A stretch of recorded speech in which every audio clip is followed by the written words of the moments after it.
السلام علیکم viewers, learn with Amna channel میں آپ کو بہت خوش آمدید۔ آج کا جو میرا ٹاپک ہے وہ ہے اسلامی سوالات، جو کہ مختصر سے میں اس ویڈیو میں آپ کے ساتھ شیئر کروں گی۔ لیکن اس سے پہلے اگر آپ میرے چینل میں نئے ہیں تو میرے چینل کو سبسکرائب کیجئے اور ویڈیو کو لائک کیجئے تاکہ آپ تک ہماری ویڈیو بآسانی سے پہنچ سکے۔ شکریہ۔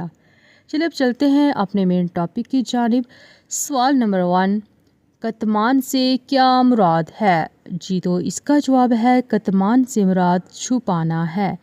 سوال نمبر 2، بنو اسرائیل کے قبائل کی تعداد کتنی تھی؟ جی تو اس کا جواب ہے بنو اسرائیل کے قبائل کی تعداد 12 تھی۔ سوال نمبر 3، سورہ الحدید کا مرکزی مضمون کیا ہے؟ جی تو اس کا جواب ہے سورہ الحدید کا مرکزی مضمون تخلیق کائنات ہے۔ سوال نمبر 4، فتح الخیبر کس چیز کی کتاب ہے؟ فتح الخیبر کس چیز کی کتاب ہے؟ جی تو اس کا جواب ہے فتح الخیبر جو ہے وہ لغت کی کتاب ہے۔ سوال نمبر 5، گدھا، گورا اور کھچر کا ذکر کس سورہ میں آیا ہے؟ جی تو اس کا جواب ہے گدھا، گورا اور کھچر کا ذکر سورہ نحل میں آیا ہے۔ سوال نمبر 6،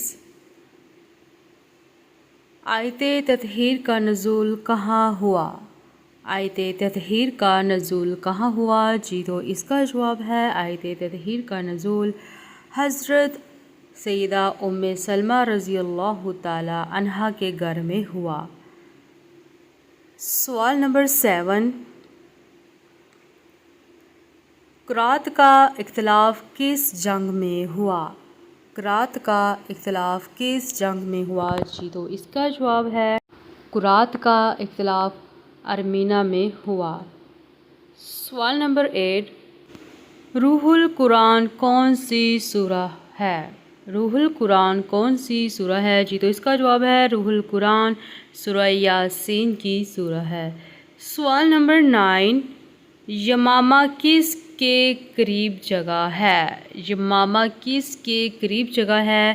جی تو اس کا جواب ہے یمامہ جو ہے ریاض کے قریب ایک جگہ ہے۔ سوال نمبر 9، حضرت علی مرتضیٰ رضی اللہ تعالی عنہ اور حضرت عائشہ صدیقہ رضی اللہ تعالی عنہا کے درمیان ہونے والی جنگ کون سی تھی؟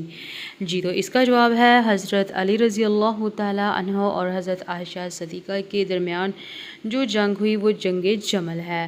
جی تو اسی طرح مزید اسلامی معلومات کے لیے لرن ود آمنہ چینل کو سبسکرائب کیجئے اور ویڈیو کو لائک کیجئے تاکہ آپ تک ہماری ویڈیو بآسانی سے پہنچ سکے۔ شکریہ۔